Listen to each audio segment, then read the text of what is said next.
Hi, this is Scott Kellogg at the Radix Ecological Sustainability Center in Albany, New York. And we're going to talk today about an exercise that you can do in your home to think about where you might be able to have things like gardens or composting within the space that you live, even if that is a space as small as an apartment.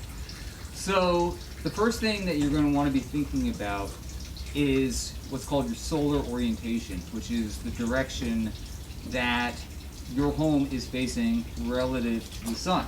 So here we are actually in a greenhouse at the Radix Center, which is designed to capture and store the heat of the sun that allows us to keep plants alive and growing throughout the year. You don't have to have something anywhere near as complex or complicated as this to still be growing food in your own home. Really just having a window that is facing ideally towards the south or towards the east or towards the west is going to be fantastic. So I'm actually now facing more or less towards the south. If you notice here, the greenhouse ceiling is angled towards the south. That means that we're pretty much getting the sun as it travels through the sky through the course of the day.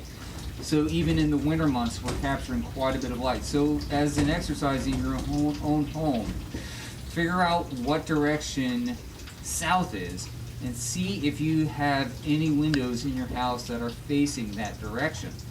If there are none that are facing the south, try and find one that is facing towards the east or toward the west would be a second best choice. Because ones that are facing the east and the west are still going to get the light in the morning when the sun rises, or if it's facing the west, the sun in the afternoon as it sets.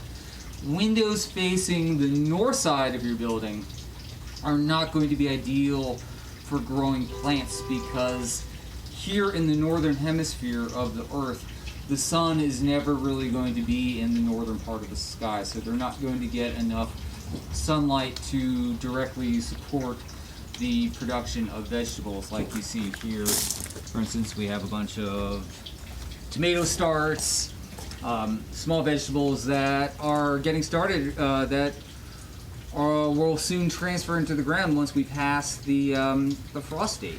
So what we actually have down here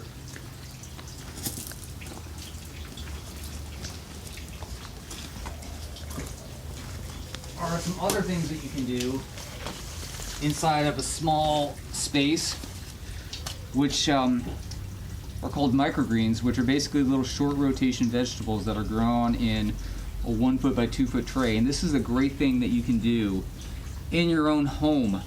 From planting the seeds to harvesting them, it's about a 2 or 3 week turnaround. So a great thing that you can do inside of a house even during the winter months.